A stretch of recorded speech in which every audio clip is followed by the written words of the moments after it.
Salve pessoal, Gustavo Prado aqui, sejam bem-vindos a mais um episódio de Prado Nerd. Fala galera, Ítalo Nogueira aqui. Hoje a gente vai falar sobre X-Perito, Sem Querer Querendo. A série que tá bombando na Max e fala da vida de Roberto Bolanhos, um gênio por trás de Chaves e Chapolin. Chama a vinheta, Ítalo. Chama você que eu quero evitar a fadiga. A série X-Perito, Sem Querer Querendo, tá hypada aí. Tá sendo muito falada, é uma série de 8 episódios e fala da vida de Roberto Bolanhos, né? Um gênio, como eu tinha falado, um gênio por trás de Chaves, Chapolin e outros personagens emblemáticos aí de Roberto Bolanhos, né? Grande criador de Chaves e Chapolin. Acredito que todo mundo tenha visto já o Chaves e Chapolin. Se não viu, pode correr atrás que vale muito a pena. Ah, ninguém é louco de não ter visto, né? Ah, não sei. Será que tem alguém que não tenha visto? Sempre tem um maluco, sempre tem. Sempre tem um maluco, né? Sempre tem. E muita gente pensa que essa série foi produzida por SBT, né? Tem gente que pensa que a série é brasileira. Não é brasileira, gente. É uma série escrita pelo filho do Roberto Bolanhos, do primeiro casamento. O Roberto Bolanhos teve 2 esposas. A primeira esposa não tão conhecida assim, que é pelo público. E a segunda esposa foi a Florinda Mesa, que fazia o papel da Dona Florinda. A gente não pode esperar críticas a respeito sobre o Roberto, né? Criticar ali o autor, né? Do Chaves e Chapolin. Acredito que não vai ter isso na série, né? Vai ter mais um lado totalmente positivo ali. Sim, é uma... Prático dele. Isso. Todas as séries que são aprovadas, são escritas por membros da família, né? Elas têm a tendência de defender, né, o lado do biografado. Do lado biografado. Então é uma série assim que tem um arco assim maravilhoso. Eu já tô elogiando a série aqui, mas tem esses defeitos, né? Não é uma série totalmente fiel, mas ela retrata particularidades que, a comunidade fã, né, os fãs do Chaves e Chapolin, eu acho que eles vão amar. Não decepciona E mesmo. agora, até o momento que a gente tá gravando isso aqui, tá no 4º episódio sendo exibido. É um episódio por semana, toda quinta-feira. Toda quinta-feira. Tá no 4º episódio. São quantos episódios? São 8 no total. E tá indo muito bem. Quem é fã mesmo, vai corresponder. Todo mundo que é fã vai gostar muito, né? Tem sempre um chato que não vai gostar, vai falar, aquilo ali, isso aqui. Faltou aquilo, faltou isso, aquilo. Mas a gente não dá minha. A gente tá tomando o maior cuidado para não dar spoiler, né? Mas no primeiro episódio já mostra o Roberto Bolanhos muito, muito jovem, né? Ele trabalha numa fábrica onde ele só aperta parafusos, literalmente aperta parafusos, né? É um emprego muito simples. Foi a mãe dele que arrumou para ele esse emprego, mas era um emprego que ele não era feliz. A série também, é legal falar que ela fica pulando no tempo, né? Sim, a linha de tempo. Linha de tempo. Ela tem uma linha de tempo, uma hora ela tá ali em 50 e pouco, outra em 70, outra em 78. Então você tem que prestar muita atenção, porque ela vai falando, mostrando as fases da vida dele ali, o antes, e de repente ela já tá ali no depois que já foi criado Chaves e Chapolin, como por exemplo, quem assistiu sabe do episódio de Acapulco. Então no primeiro episódio já mostra o Acapulco, já começa o seriado ali, o episódio, eles estando em Acapulco. Então isso já está muito à frente. Sim. Então ela fica nessa linha de tempo. A mãe queria que ele tivesse os empregos que ele tinha, né? Os empregos mais simples, que ele não se aventurasse na arte, porque a arte não ia botar comida na mesa. Sempre teve crítica, né? Isso. Tem a mãe, pai... Isso. Assim, eu, por exemplo, já tive banda. Minha mãe falou pra mim que pra poder desistir, porque não ia dar certo. É triste isso, né? Realmente não deu certo. A música, ela não me deu dinheiro, mas ela me deu repertório de vida, né? Isso daí, eu sempre legal, uma boa diferença. Um dia a gente volta, quem sabe, né?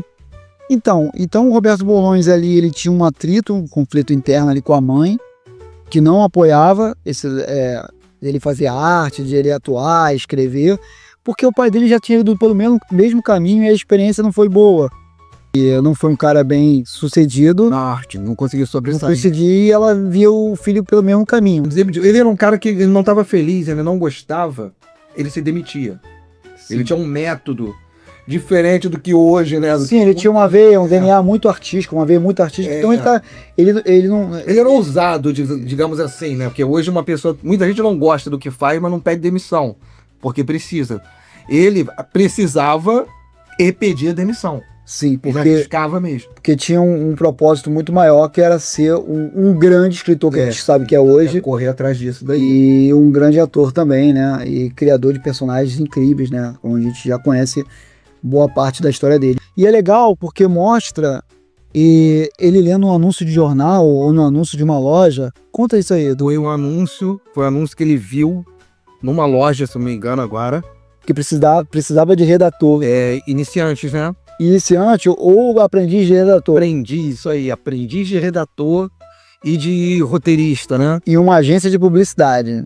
Aí ele foi até lá, depois de pedir demissão, ele foi até lá, entrou na fila, e aí o processo tinha que saber datilografia, coisa que ele não sabia. O pré-requisito para passar na prova é você datilografar, né? E fazer o texto, né? E o texto criativo. Ignorou a máquina, que ele não Ignorou a máquina, acaba catando milho, ele ignorou a máquina e o examinador, no dia seguinte, me parece, olhou aquele texto belíssimo que ele escreveu, que deram oportunidade para ele. Através desse teste, ele passou e começou a trabalhar como redator dessa agência de publicidade. A gente, como publicitário, a gente sabe como é difícil entrar numa agência, até hoje, né? É muito difícil. Poucos publicitários... Não faça publicidade. Calma. Passa, não. Calma. Mas, enfim, é exatamente isso. Então, ele provou o contrário. Como você disse, a gente também vai dar um salto aqui, porque senão a gente vai acabar falando muito detalhe para quem não assistiu e acaba dando spoiler, né? Sim. O personagem da série real, da época, né? Faz uma participação especial. Vamos falar quem é ou não? Não. Vamos deixar isso pro pessoal descobrir. Ele é chamado pela série para interpretar um papel de um diretor que existiu na época, né? Que deu o apelido de X-Perito, né? X-Perito. E esse apelido é muito legal porque é o diminutivo de Shakespeare, né? X-Perito, né? O Roberto Bolaño escrevia muito bem. Falava, cara, você escreve tão bem quanto o Shakespeare. Então o seu apelido agora vai ser X-Perito. Por isso que até hoje o pessoal chama ele de X-Perito, né? Ficou no imaginário coletivo como X-Perito e tudo. E foi sensacional esse apelido, né? Pegou até hoje, né? Até hoje, ficou pra sempre. Você é um X-Perito? Cara, eu sou bem criativo, mas não sei se eu seria um X-Perito, não. Eu já fui mais criativo, hoje eu só uso o ChatGPT. Os tem ChatGPT, né? Quem escreveu esse roteiro aqui? Tá difícil aqui. O ChatGPT? Pode ser. Foi o X-Perito. Chaves e Chapolin é um seriado atemporal. Sim, a gente vai falar de novo, a gente vai falar mais pra frente como foi criado Chaves e Chapolin, né? Sim. Que antes disso tem outros personagens. Porque ele era muito criativo, os personagens que ele criava são personagens que eram personagens do dia a dia, de convivência de todo mundo. Sim. Que até hoje da rotina, né? Da rotina, isso. Da população mexicana ali. População do mundo todo. Isso. O mundo todo tem essas pessoas. Isso a gente vai descobrir depois. Isso é muito mais aparente no Chaves, né? Sim. Como ele construiu todos os arquétipos ali dos personagens, como o cobrador de aluguel, como o cara que deve aluguel, a fofoqueira da vizinhança, o menino mimado chato, enfim, o rapaz pobre que não tinha condições. Cada personagem ali que faz parte do dia a dia de todo mundo. Isso. Todo mundo já viu, já conviveu, já conheceu algum assim. Humor simples e com muita profundidade, né, cara? Não deixa de ter profundidade, né? Exatamente. De todos esses arquétipos, né? Vai estar muito latente quando ele cria Chaves, muito mais pra frente. Ítalo, o que você tá achando do figurino da série, das interpretações, da caracterização dos personagens? Eu tô achando muito legal, velho. Muito legal. Vão ter personagens aí que ficaram muito parecidos. Quem tá assistindo aí vai ver ali, vai ficar até impressionado. Tem personagem ali que, caramba, mas muito igual mesmo. Podem assistir, vocês vão entender o que eu tô falando aí. Vocês vão se ligar na hora sobre o que eu tô falando. Você vê ali a fotografia muito bem produzida, né? Dos personagens, sombra, luz, eu achei perfeito, né? Parece até um filme, né? Exatamente, parece até um filme. Parece até o filme, né? É muito bom. O pessoal tá falando muito da dublagem. Não, a dublagem não tá horrorosa. É uma crítica. Não, a dublagem tá horrorosa, que não parece com a dublagem do Chaves. Cara, o que tu acha disso, Ítalo? Cara, isso é uma crítica que eu acho que não tem nada a ver, cara. Porque o tempo passou já, os dubladores, aqueles dubladores da época que passava a série aqui no Brasil, eles já estão com uma outra idade. Quiçá outros até morreram já, né? Quem sabe, né? Então não tem como você pegar o dublador ali, que era do original, quando passou a primeira vez, e colocar hoje. Não tem como, é inviável, não existe mais isso. Mas muda também. E até porque são estúdios diferentes de dublagem. Também tinha um estúdio ali que os personagens faziam parte. E aí a Max tem com outro estúdio. E, cara, a gente tá falando mais de 30 anos, cara.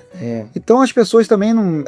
Elas criticam. Pega leve nesse aí. E dão até nota baixa no IMDb por causa disso, né? Não tem como, você tem que ter um bom senso ali para ver que as épocas eram diferentes.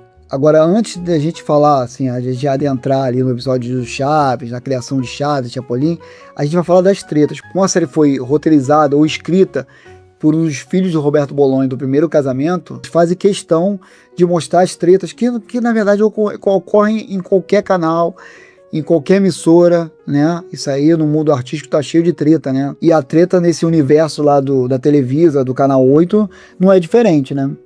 Na verdade, assim, aconteceram várias tretas com o elenco, né? Teve a treta com Dona Florinda, né? Dona Florinda virou depois esposa do Roberto Bolonha. Florinda Mesa, né? Isso. Aí teve treta dela com o elenco. E aí uns saíram, por ego também. Sim. Então teve ali umas tretas ali que fizeram com que o programa acabasse, né? Isso é mostrado em todos os episódios, né? Até o quarto tem desde o primeiro, que é a treta com o Carlos Villagrán, que faz o papel do Kiko. Aí tem uma briga lá, uma discussão ali com Roberto Bolonhos. Tem sempre uma piadinha, né? Tem sempre uma alfinetadas indiretas, né? Inclusive o Carlos Villagrán chama o Ramon Valdez, que interpreta o Seu Madruga, que pra mim é um dos melhores personagens, né? Ele chama ele, cara, a série já tá em andamento, eu já tô falando de Chaves, a série já tá em andamento e fala, cara, o público gosta muito da gente, cara, vamos sair daqui do Chaves, vamos fazer o nosso próprio programa. E aí o Ramon Valdez, né, o Dom Ramon, ele não gosta muito, né, ele é mais fiel ao Roberto Bolonhas e não aceita essa saída assim de primeira, né? De primeira, a coisa que mais pra frente ainda não mostrou também no seriado, a gente não sabe se vai mostrar, mas ele vai sair mais lá pra frente. E vão fazer um programa na Venezuela, mas isso aí, não sei se a série não mostrou ainda, a gente viu até aqui, a gente tá gravando aqui porque a gente tá no 4º episódio, e é bom a gente nem falar sobre isso, né, pra não gerar expectativa. Porque vai que de repente nem mostra, né? Roberto Bolonhos era casado com Graciele, a primeira esposa dele, onde ele teve 6 filhos. 6 filhos? 6 filhos, 5 garotas e um rapaz. 5 garotas e um rapaz. E no meio do casamento, o Roberto Bolonha já era um astro já. E a Florinda Mesa, ela era uma das participantes do elenco. Todo mundo sabe, Dona Florinda dispensa apresentações. Havia um flerte entre os dois ali, né? Troca de olhares, né? Que todo mundo percebia. Isso é mostrado muito na série. Inclusive a esposa do Roberto Bolonhos e, na época, o namorado da Florinda Mesa. Isso, era o diretor, né? Isso, um dos produtores lá, diretor, tanto que teve um momento lá que ele quis desistir de tudo, isso já em Acapulco, gente, depois que o Chaves já tinha rolado, lá em Acapulco, que ele percebeu isso daí, que ele queria desistir, rolou uma briguinha lá com o Roberto, mas o Roberto conseguiu convencê-lo de continuar, de que não tinha nada a ver. Então, assim, foi o pivô. Ele muda Yoko Ono e John Lennon, né? A Yoko Ono foi o pivô ali do Dizzy, né? Que foi o pivô, não vamos adentrar nessa história, mas foi que foi o pivô. Eu concordo com ele. Concorda? O pivô. Eu sou muito fã dos Beatles, A Yoko Ono acabou com os Beatles. Você que é fã dos Beatles, você pode falar melhor que eu. É verdade. Eu gosto do Beatles, mas não sou fã. Eu prefiro The Doors. Eu também sou fã de The Doors, mas eu prefiro os Beatles. Led Zeppelin. Gosto, lógico. Mas a gente podia falar sobre Led Zeppelin, né? Podia falar sobre Led Zeppelin, sobre os Beatles, menos sobre Yoko Ono. Yoko Ono não. O Ono a gente deixa pra lá. A gente vai falar de Beatles sem Yoko Ono, tá bom? Então não seja uma Yoko Ono.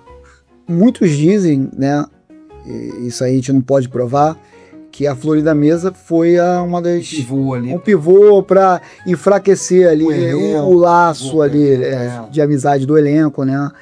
E também, cara, esse mundo artístico tem muita guerra de ego, né? Pra caramba. A gente não vai saber qual é o lado correto, se Carlos Villagrán estava correto, mas a gente tá vendo pela ótica, pela visão do filho, né? É natural que ele defenda o pai. Se fosse contado por Carlos Villagrán essa série, será que seria de uma ótica diferente, uma visão diferente? Como a gente disse aqui, como foi feita pelo filho, então espere aí que vão ter ali muitas críticas, vão massacrar o Roberto Bolaños, que isso não vai acontecer. Estamos no 4º capítulo, não aconteceu e provavelmente não vai acontecer. E a gente que é fã, Ítalo, a gente vê assim elementos de lugar comum, né? A gente vê assim bordões que o Roberto Bolaños ele introduziu, né, em todos os personagens depois. Isso é bacana. Isso é bacana. O dia a dia dele, de onde ele tirou cada personagem ali, o que ele tirou para poder colocar nos personagens. Isso é bem legal. Mas é muito bacana isso. Isso mostra o tempo todo da série desde o primeiro capítulo. Sim, vale muito a pena assistir a série, gente. Chaves Chapolin foi um dos personagens mais icônicos do Roberto Bolaños, né? E a gente via toda aquela harmonia. A gente que gosta muito, ama os personagens. A gente não queria que tivesse tanta treta nos bastidores, porque a gente gosta, né? Quando a gente gosta de uma pessoa, a gente não quer que eles briguem, né? Mas isso é normal, na relação humana, né? Mas a química, e quanto atores ali, a gente tá falando de talentos no elenco, é sensacional, né? São atores que não eram muito conhecidos. Os personagens não eram conhecidos, parece que só a Dona Clotilde. A Bruxa do 71, né? É interpretada pela Angelines Fernandes, que ela já era famosa no México, já fazia filme muito antes de participar. Os outros não eram conhecidos. Do Chaves. Ela era a única atriz famosa ali no México. Mas vamos botar aqui. O Carlos Villagrán, que interpreta o Kiko. Nem ator, ele imitava. Ele era um cara engraçadinho em sets de filmagem. E outros personagens também que eles faziam, Chapolin, ficava ali intercalando, né? O elenco do Chaves também era o elenco do Chapolin. Era bem legal. Inclusive, tinham 2 personagens ali que eu gostava muito. Que um era feito pelo Kiko, o outro pelo Seu Madruga, do Chaves. Que eram os vilões, o Quase Nada e o Tripa Seca. Esses personagens são emblemáticos. Tu lembra do episódio da Múmia? Lembro da Múmia. E? Quem não lembra do I, né? Quem não lembra do I? Depois vem lá, se você não lembra do I, vocês não são fãs dos Chaves e Chapolin. Procura aí. Tripa Seca e Quase Nada, né? Quase Nada. Chapolin. E agora a gente vai falar sobre a construção dos personagens, né? Alguns personagens, tá? O Roberto Bolaños já está passando já na linha do tempo. O Roberto Bolaños já era um cara já famoso, né? Um escritor famoso, né? Um roteirista famoso. E ele tinha muito atrito lá com os diretores. Os diretores da série, vocês vão ver que são as piores espécies. Era gente boa. Egocêntricos, eram pessoas assim muito amargas, assim, né? E ali tinha uma guerra de audiência muito forte ali, principalmente entre a Televisa, né, que é a principal emissora do México, e o Canal 8. Eu nem sei se existe hoje o Canal 8, né, o Canal 8, né, que onde praticamente o Chaves começou, né, o Roberto Bolaños começou fazendo os personagens dele, né. E tinha essa briga interna, todo momento o Roberto Bolaños tinha que convencer o diretor ali pra... Não levavam fé nele. Que não levavam fé. O personagem ia dar certo. Será que vai dar certo? Será que esse personagem vai quebrar a audiência ali, aqui? E era difícil, né? Imagina naquela época, né? Mas ele era um cara que insistia muito e deu certo. Tanto que, assim, ele era um cara, como a gente falou aqui, que ele pedia demissão quando ele não estava feliz. Então ele fazia o personagem lá do velhinho, que era o... Dr. Chapatin. Dr. Chapatin. E só que ele não estava gostando do modo como estava andando as coisas com o personagem. Ele pediu demissão para poder apresentar um novo personagem, para poder apresentar um Chapolin. Aí eles gravaram de madrugada o Chapolin Colorado, eles gravaram escondido, um piloto. Aí ele foi mostrar diretamente para o dono lá do Canal 8, que não quis nem ideia, não quis nem assistir, mandou colocar a fita vermelha era a que seria destruída, né? E era justamente o piloto, né, do Chapolin, né, que o Roberto Bolaños fazia tanta questão de mostrar pro diretor para acreditar nele. Cara, o Chapolin, cara, esse é um personagem icônico aí, vai fazer muito sucesso. O cara, não, sai daqui com essa fita, mande apagar, e pediu para a equipe lá da emissora apagar e tudo, e continua. E aí, no caso, ele aproveitou a oportunidade lá de distração do cara que estava levando lá a fita, ele pega a fita, estava na parte de baixo, ele bota na parte de cima, troca a etiqueta, coloca uma etiqueta por cima da vermelha, e aí, sem querer querendo, o dono da emissora acaba assistindo, e isso resulta, né, que ele acaba gostando, e o Roberto Bolaños é chamado. Isso foi uma... Aí nasceu o Chapolin. Isso foi uma jogada de mestre do Roberto Bolaños, né? Porque ali era a última cartada. Imagina o jogador com a última cartada. É o blefe do jogador. Ele botou a fita ali, o diretor, acho que no final do dia, me parece que no final do dia, né? Ele sempre via alguns pilotos, né? Para ver se aprovava ou não, para ir para emissora e para escolher, fazer a seleção. E Chapolin estava logo lá na frente, para a sorte de Roberto. E graças a Deus estava ali na frente, senão nunca conheceríamos Chapolin Colorado, né? Nunca conheceríamos, muito bom. E é um personagem muito icônico, né, Ítalo? Porque é um personagem, é um herói, que na verdade não é herói, aquele herói atrapalhado, né? Quinta categoria, né? Quinta categoria, que estava sempre ali para salvar a mocinha, ou a pessoa que estava com dificuldade ali, né? E acabava conseguindo de forma toda atrapalhada. De forma tosca, vamos falar assim. Tosca, totalmente diferente de qualquer herói que existe. Ele era aquele herói todo atrapalhado, mas que conseguia resolver a situação. E os bordões de Chapolin são sensacionais, né? Não contava com minha astúcia. Quem poderá me defender? Eu... Particularmente gosto mais de Chapolin do que de Chaves. Sim, eu gosto muito de Chaves, não tem como não gostar de Chaves, né? Isso é uma boa, até nos comentários aí você colocasse quem você gosta mais, se foi do Chapolin ou do Chaves. Ou outro personagem, né? Fala aí pra gente ficar sabendo aí o que tu gostava mais. E assim nasceu o Chapolin, né? Esse personagem que a gente tem muito carinho, assim como o Chaves, né? Mas antes do Chapolin, Ítalo, vale a pena falar dos gênios da mesa quadrada, né? Os gênios da mesa quadrada. Então, foi justamente isso que ele não gostou do personagem, que era como estava se desenrolando, porque eles faziam sátira, eles falavam mal de outras pessoas. Isso por imposição da emissora, né? Por imposição da emissora, não por ele não estava satisfeito. Então foi daí que surgiu depois, logo em seguida, o Chapolin. Agora, como muitos esperavam, a gente vai falar da criação do Chaves. Então, como foi essa criação? Então, como que iniciou essa criação do Chaves? O Chaves, na verdade, como a gente comentou aqui anteriormente, ele foi pegando personagens da vivência dele, do dia a dia, e ele quis colocar isso dentro da série. O Chaves é um personagem que não é infantil, mas é para criança e também é para adulto. Tem aquele... O Chaves tem aquela vibe ali meio inocente, pueril, né? É uma vibe muito bacana que atende todas as idades. Ele não tem limitação de idade ali, né? Todos, desde a criança até o adulto vai gostar. Até você, a grávida. A grávida. Ah, tá. Desculpa. Não, até você mesmo. A grávida também. Se você tá grávida, você pode assistir Chaves, que você vai gostar, pô. A velha surda. Ali, Roberto Bolaños deu a cartada final, né? Que o Chaves... Aí ele pegou personagens, né? Atores que não eram famosos. E aí colocou lá, mais uma vez a emissora criou o caos lá, não queria. Não quiseram, porque era uma vila, né? O Chaves, como tu não sabe, tinha que formar um cenário de uma vila, né? Acharam que ia ser infantil. Com muitos personagens não famosos. A gente não quer investir em um cenário mais elaborado e ainda com atores que são desconhecidos pelo público. Que eles achavam que ninguém ia assistir por isso. Ele era um cara, além de seu tempo, um visionário, né? Se ele não peitasse ali, a gente jamais também conheceria Chaves e outros personagens, né? Os dois personagens ali, tanto o Chapolin quanto o Chaves, eles nasceram de uma imposição ali, de uma briga, né? Vou fazer e pronto, dá pra fazer com esse orçamento.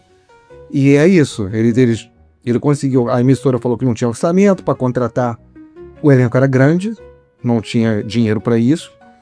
E a ideia que ele teve foi justamente dessa, pegar um elenco mais barato, porque não eram de pessoas conhecidas.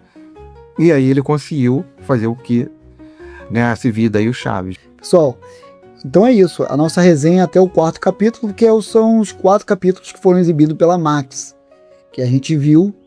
Fizemos o roteiro em cima desses 4 capítulos. E tem muitas coisas ainda por vir. Você que é fã, conhece a história, vamos aguardar aí se eles vão contar outros bastidores mais calientes, né, da série, né? Porque o povo quer ter treta, né? Pô, tem treta. Pode assistir que tem treta. Tem treta, o pessoal gosta. E a história também é boa. A história também é muito boa. Pra você que é fã e pra você que não é fã também, você que não conhece. Vai lá, assiste, deixa de ser preguiçoso. Vai lá, conhece a série que, pô, você vai gostar muito, tenho certeza absoluta. E agora, comente aqui nos comentários o que você achou da nossa resenha aqui e fala novamente quais são os personagens que você mais gosta do Roberto Bolanhos. Estou muito feliz aí de trazer... Caramba, que susto.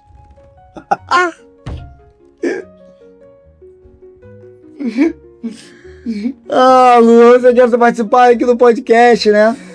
Que susto. Acontece. É isso aí. Porque a gente é apaixonado por animal, então tem que ter os animaizinhos aqui no nosso estúdio, né? Estamos muito felizes aqui de trazer esses 4 episódios da série, né? As nossas impressões desses 4 primeiros episódios. Vamos voltar para falar os 4 últimos episódios, são 8 na verdade. E as nossas impressões de dar o nosso veredito final, o que a gente achou da série. Se ela vai continuar nessa vibe, nessa entoada. E é isso, vai me dar um pouco de trabalho editar, mas eu tô feliz, tô papel cumprido. Deixa de ser preguiçoso, vai dar trabalho nenhum. Não existe trabalho ruim. O ruim é ter que trabalhar.